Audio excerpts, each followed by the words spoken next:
Hello my dear students of Athena Academy. Today I am going to teach you a lesson from your Hindi book. The chapter name is दान का हिसाब. दान का हिसाब. So let's start. बच्चों, आज मैं तुम लोगों को यह चैप्टर सिखाने जा रहा हूँ.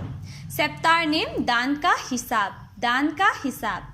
बच्चों, इस चैप्टर में क्या कह रहा है आज मैं तुम लोगों को बताऊंगी. तो सुनो. एक राजा था. राजा ने लगदग कपड़े पहनकर बहुत हजार रुपये खर्च करते थे. लेकिन दान के वक्त राजा जी की मुट्ठी बंद हो जाती थी. मुट्ठी बंद होने का मतलब है वह दान के वक्त किसी को दान नहीं देते थे. राजसभा में बहुत लोग आते थे, लेकिन गरीब, दुखी, विद्वान, सज्जन इनमें से कोई भी नहीं आते थे, क्योंकि राजसभा में उन लोगों का सत्कार नहीं किया जाता था. बच्चों, सत्कार का मतलब है मान सम्मान, आदर नहीं देते थे. एक बार राजा के देश में अकाल पड़ गया था. अकाल का मतलब है जैसे कि बारिश नहीं होना, सब कुछ सूखा पड़ा, फसल नहीं होना, तो उसको अकाल कहते हैं. जब अकाल पड़ा तब पूर्वी सीमा के लोग भूख प्यास से मरने लगे. जब यह बात राजा को पता चला तब राजा ने ये कहा, ये तो भगवान की मार है, इनमें मेरा कोई हाथ नहीं. तब लोगों ने कहा कि महाराज, राजभंडार से हमारी सहायता करने की कृपा करें, जिससे हम लोग दूसरे देशों से अनाज खरीदकर अपनी जान बचा सकते थे. तब राजा ने कहा कि यदि आज मैं तुम लोगों को अकाल के लिए मदद करूं, कल पता चले कहीं भूकंप आए है तभी मदद करूं, परसों सुनूंगा कहीं लोग बड़े गरीब हैं तभी मैं मदद करूं, तो इसी तरह मैं सभी की मदद करते करते मैं तो दिवालिया हो जाऊंगा. दिवालिया का मतलब है अपने पास कुछ नहीं होना, सब कुछ खत्म हो जाना.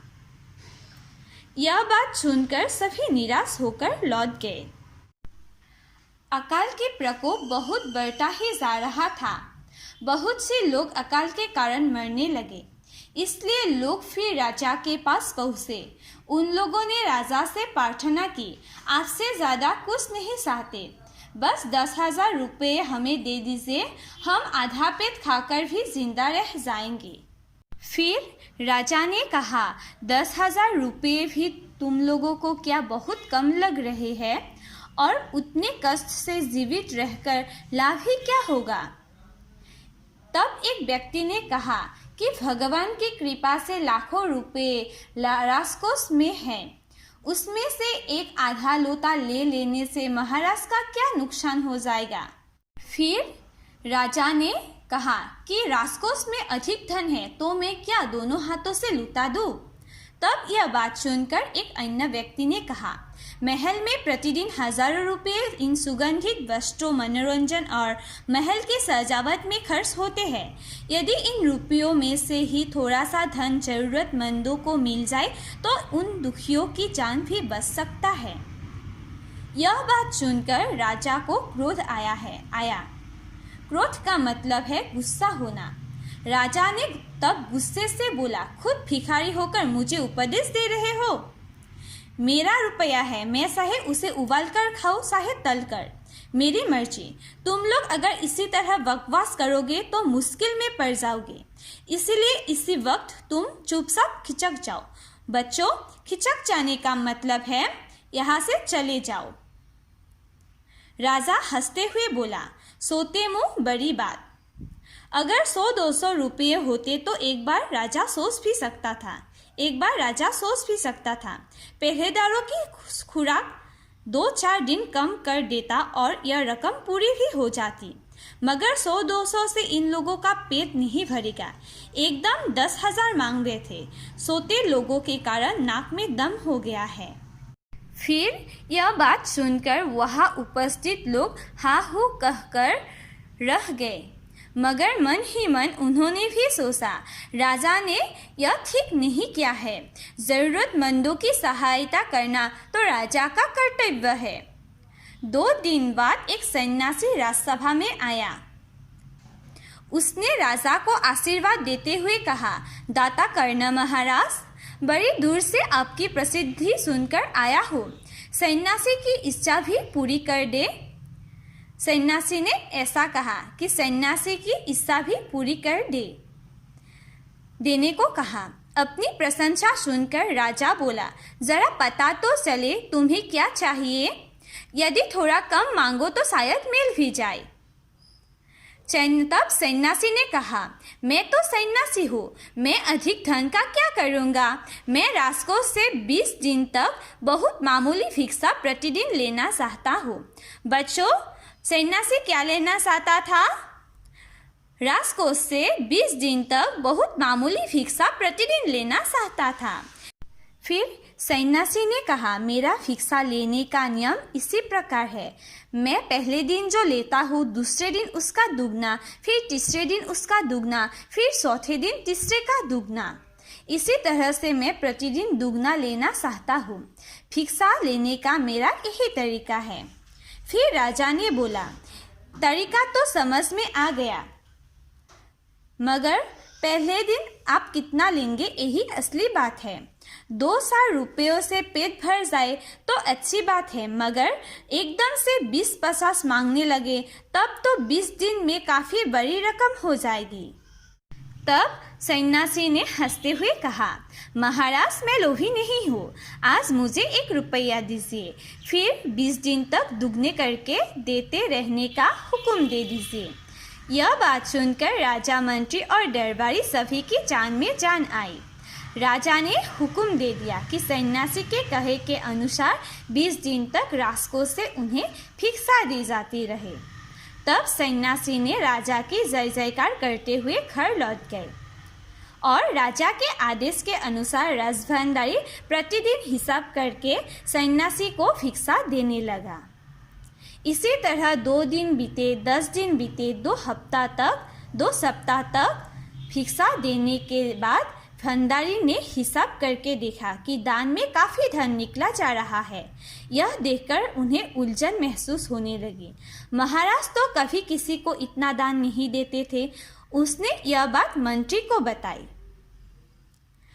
तब मंत्री ने कुछ सोचते हुए कहा, वाकई यह बात तो पहले ध्यान में ही नहीं आई थी, मगर अब कोई उपाय भी नहीं है, क्योंकि महाराज का हुक्म बदला नहीं जा सकता।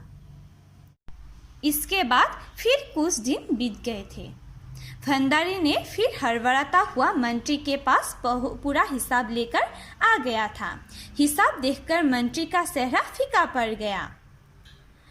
फीका पड़ जाने का मतलब है घबरा गया था। हिसाब देखकर मंत्री घबरा गया था। वह अपना पसीना पोंछकर, सिर खुजलाकर, दाढ़ी में हाथ फेरते हुए बोला, यह क्या कह रहे हो? अभी से इतना धन चला गया है तो फिर 20 दिनों के अंत में कितने रुपए होंगे? भंडारी बोला, जी पूरा हिसाब तो नहीं किया है। तब मंत्री ने कहा, तो तुरंत बैठकर अभी पूरा हिसाब करो। फिर भंडारी हिसाब करने बैठ गया था। मंत्री और मंत्री महाशय अपने माथे पर बर्फ की पट्टी लगाकर तेजी से पंखा चलवाने लगे।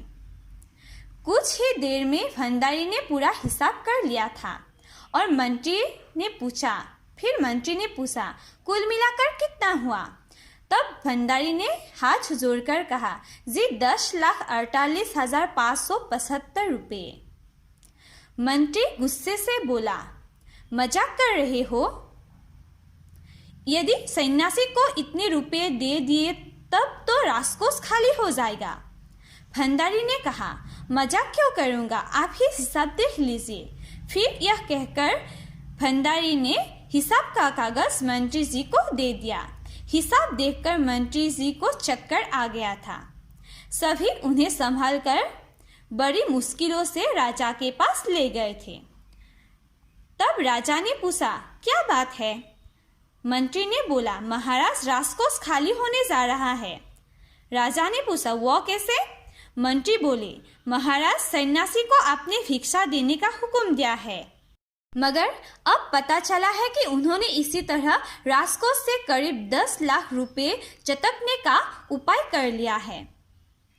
राजा ने गुस्से से कहा, मैंने इतने रुपए देने का तो आदेश नहीं दिया था, फिर इतने रुपए क्यों दिए जा रहे हैं? राजा ने भंडारी को बुलाने का आदेश दिया। मंत्री ने कहा, जी सब कुछ आपके हुक्म के अनुसार ही हुआ है, आप खुद ही दान का हिसाब देख लीजिए। और मंत्री यह बात कहकर दान का हिसाब का कागज राजा को दे दिया है। राजा ने उसे एक बार देखा, 2 बार देखा, इसके बाद वह बेहोश हो गया। वह हिसाब का कागज देखकर राजा बेहोश हो गया था। काफी कोशिशों के बाद उनके होश में आ जाने पर लोग सन्यासी को बुलाने दौड़े। फिर राजा को होश में लाने के बाद सन्यासी को बुलाने सब लोग दौड़े। सन्यासी के आते ही राजा रोते हुए उनके पैरों पर गिर पड़ा। बोला, दुहाई है सन्यासी महाराज, मुझे इसी तरह जान माल से मत मारिए। जैसे भी हो एक समझौता करके मुझे बंधन से मुक्त कर दीजिए। तब राजा ने कहा कि मुझे ऐसे जान माल से मत मारिए, मुझे इस जैसे भी हो एक समझौता करके मुझे इस बंधन से मुक्त कर दीजिए। अगर आपको 20 दिन तक भिक्षा दी गई तो राजकोष खाली हो जाएगा, फिर राजकोष कैसे चलेगा? तब सन्यासी ने गंभीर होकर कहा, इस राज्य में लोग अकाल से मर रहे हैं, मुझे उनके लिए केवल 50,000 रुपये चाहिए। वह रुपया मिलते ही मैं समझूंगा मुझे मेरी पूरी भिक्षा मिल गई है। तब राजा ने कहा, परंतु उस दिन एक आदमी ने मुझसे कहा था कि लोगों के लिए 10,000 रुपये ही बहुत होंगे। तब सन्यासी ने कहा, मगर आज मैं कहता हूँ कि 50,000 से 1 पैसा भी कम नहीं लूँगा। फिर राजा गिड़गिड़ाया, मंत्री गिड़गिड़ाए, सभी गिड़गिड़ाए, मगर सन्यासी अपने वचन पर डटा रहा। आखिरकार लाचार होकर राजकोष से 50,000 रुपये सन्यासी को देने के बाद ही राजा की जान बची थी। पूरे देश में खबर फैल गई कि अकाल के कारण राजकोष से 50,000 रुपये राहत में दिए गए हैं। सभी ने कहा, हमारे महाराज कर्ण जैसे ही दानी हैं। तो बच्चों, तुम लोगों ने इस चैप्टर से क्या सीखा? कि कभी भी लोगों को कम नहीं समझना चाहिए, अर्थात एक समान समझना चाहिए, और हमें गरीब दुखी लोगों की मदद करना चाहिए। तो बच्चों, तुम लोग अब अपने घर में इस चैप्टर को पढ़ो और पढ़ने के बाद अगर कुछ डिफ़िकल्टी पाते हो तो मुझे फ़ोन करो।